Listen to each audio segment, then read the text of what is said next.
নমস্কার বন্ধুরা, welcome to my channel. আজকে আমরা যেটা বানাবো সেটা হচ্ছে ক্যান্টোনি স্টাইল স্টিমড ফিশ।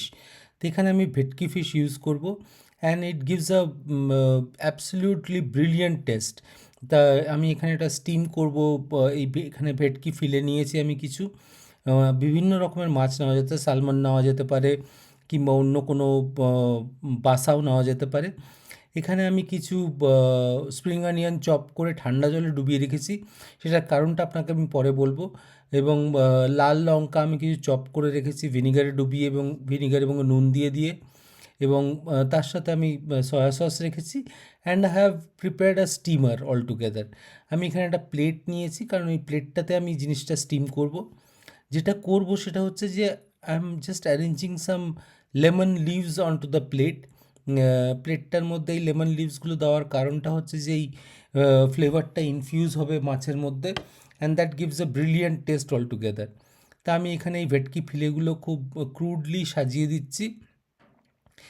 সাজিয়ে দিয়ে এবং ভেটকিটা ডেফিনেটলি আমি খানিকটা লাইম জুস আর সল্ট দিয়ে ম্যারিনেট করে রেখেছিলাম, এবং সেই জুসটা আমি স্প্রেড করে দিলাম এর মধ্যে।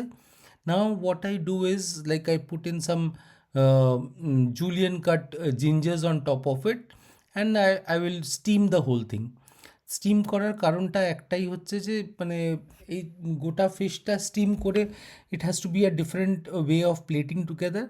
তা আমি এখানে এখন একটা ব্যাম্বু স্টিমারের জিনিসটা দিয়ে I am going to put some julienne cut gingers on top of it. এই জিঞ্জারের ফ্লেভারটা অ্যাকচুয়ালি ইনফিউজড হবে এই মাছের মধ্যে, এবং that gives a brilliant taste all together. এবং this is the way that the Cantonese steamed fish is done. এবং এই জুলিয়ান কাট জিঞ্জারগুলো দেওয়ার পরে I am going to spread some lemon leaves on top of it also. এই lemon লিভসগুলো boiled হয়ে steamed হয়ে এই মাছের মধ্যে এই ফ্লেভারটা ইনফিউজড হবে, and that gives a brilliant taste all together.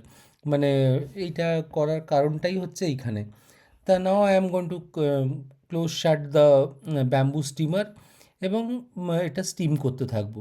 And I am going two steam it for near around 15 to 20 minutes। এই সময়টা আপনাকে দিতেই হবে এই কারণে, কারণ ফিশটা has to be well done. এবং ফিশটা হয়েছে কি হয়নি সেটা বোঝার জন্য একটা টেস্ট আছে বেসিক্যালি। সেটা হচ্ছে if you put a fork inside it, it should go smoothly inside. তা আমি সেই টেস্টটাও করব আর কি। এখানে আমি ফর্কটা ঢুকিয়ে দিচ্ছি, দেখছি যে আরামসে it's getting pierced on to that fish. তার মানে we can get an idea that the fish is done and already steamed. তো এবার ফিশটা নেওয়ার হয়ে যাওয়ার পর যেটা করতে হবে যে the plating of the whole thing. একটা খাবারের সৌন্দর্য তো আসে হাউ ইট ইজ প্লেট।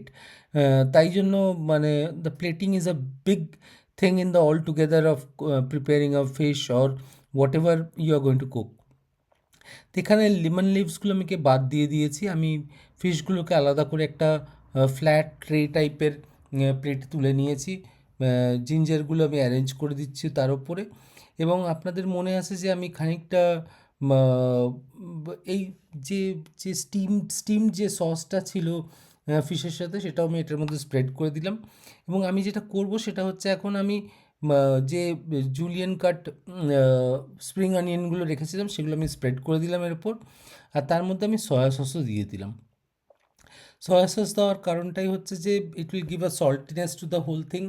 এবং এই জুলিয়ান কাট ইয়েগুলো আপনি দেখছেন যে ইট ইজ ভেরি ন্যাচারাল, যে once it is cool down, যে জুলিয়ান কাট এই স্প্রিং অনিয়নগুলো খুব ক্রাম্বল টাইপের হয়ে যায়, and it gets a very different shape all together. সেই জন্য আমি জুলিয়ান কাট ইয়েগুলো এরমভাবে অ্যারেঞ্জ করে দিয়েছি। এবং দেওয়ার পর যেটা করব আমি, I had some red Chillies dipped in vinegar and salt, সেটা আমি স্প্রেড করে দিয়েছি।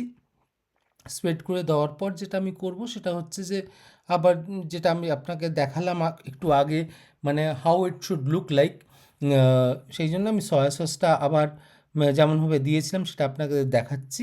সয়া সসটা will be spread across the whole thing all together. Soya সসটা দেওয়ার পর it's more or less done. Now the main thing appears কি আমি I am going to hit some sesame oil on top of it, এবং I am going to pour it on top of the fish all together.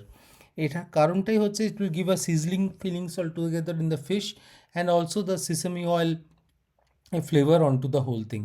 আপনি দেখছেন আমি এখন মাছটা এই মাছের ওপরেই তেলটা ঢালার ফলে যেটা হচ্ছে একটা সিজলিং এফেক্ট হচ্ছে, that will give a nice smoky sizzling flavour to the fish and this is all done. এবং এই লঙ্কাগুলোও অনেকটা বেকড হয়ে যাবে এই হট অয়েলে। That is all done. আপনাদের যদি ভালো লাগে প্লিজ লাইক শেয়ার এবং সাবস্ক্রাইব করবেন। Thank you so much for watching.